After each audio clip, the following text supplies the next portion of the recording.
Hey everybody, this is Jim from SP500chart.com coming to you a little bit after 8 o'clock on Friday morning, October 31st, 2014.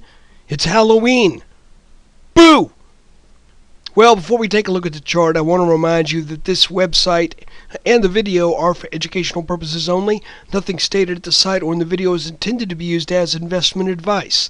I can draw lines on charts, but you have to draw your own conclusions from your own research. And please, make investment decisions that are suitable for your personal financial situation, and I'll add in here, and also suitable for your personal ability to absorb and take on risk.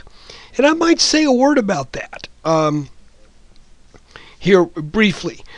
But despite the wisdom that I might know or I might possess on the topic, I am still not a licensed financial professional. I'm just a guy who draws lines on charts. So the whole thing about taking on financial risk, what did I mean by that? Well, you know, you have to know your situation financially to begin with, which it's impossible for me to know. That's where if you get together with a bona fide, for real financial expert, he may be able to help you more with that than I can. But as far as taking on risk, you know, I've screwed that up in the past. And what I've learned is this, is that if you take on more risk than you are emotionally able to absorb, the markets will very often deal you a nasty hand. Let me give you an example. Some years back, and not that long ago, as a matter of fact, I entered an order that I mistyped. I had the cash to do it, but I bought about twice too many shares of Cheniere Energy, ticker symbol LNG, and I did this at about $11 a share. And as I recall, it started to head down to 10 to 9, and I said, well, you know, I've got to sell some of this because I made a bad mistake and it looks now like the chart may be broken. So what did I do? Well, I sold it for about a 20% loss, and when I entered the order, I said, well, you know, if the chart's broken, it's broken for all of it, not just some of it. So I sold it all. Cheniere Energy ended up getting into the 80s within just a few years. And where was I? Not there. Why? Because I had bitten off more than I was willing to chew. Had I bought that original position the way I meant to, then I probably could have said, I can afford to be down 20% right now in this issue. It's no big deal.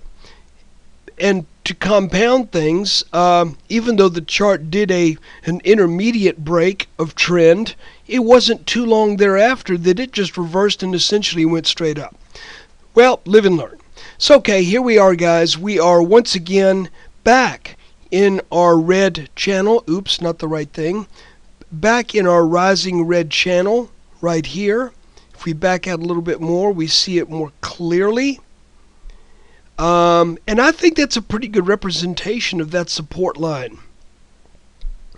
I mean, it's got maybe a little bit of wiggle room, but not a whole bunch. And I think when you kind of average things out to as best you can, that's where that line ends up. Additionally, if you take the last two bottoms, the ones in April of 2014 and back in August, and if you shoot a line across this bottom and this bottom, then we're even more above it than that. So we're looking pretty good. Also, we are over our blue line, which is good. So it looks as if this significant dip that we had, that the market has been able to mount a meaningful rally off of this point, and here we are enjoying it. As I checked this morning, futures are crazy high. I think according to Yahoo, if that can be trusted, up 20. So, you know, here's the deal. I think you have to be watchful up here in the 2000s. Because if we get too much too fast, then we could be looking at one of those situations where where we end up with something of a blow-off top. And I would hate for that to happen. So I would rather see us go up, go sideways, go up, go sideways to down, go up. I think we may hopefully look back. This level right here, I believe, is going to be technically important in the future. With that in mind, I'm going to snap a horizontal line right there, and I'm just going to make it a color that's not a lot of in the chart here, green. Let's just keep an eye on that. We should encounter some resistance up here around 2070, 2090 if we've got the steam to get there. And finally, if we are dealing with another inverted head and shoulders pattern with a short right shoulder, then we need to measure what our target is from that pattern. We go from our neckline down to the bottom of the head to the spot of the breakout.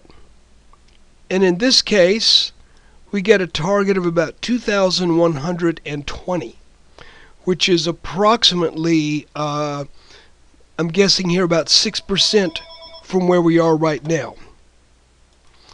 If we look at things on a 3-minute chart, I pointed out this little potential descending wedge that kind of broke out to the downside twice on Wednesday. Interesting to note that we broke out late Wednesday by a tiny margin, which I think we also noted. But what's interesting is the low on Friday was right at the apex of this wedge.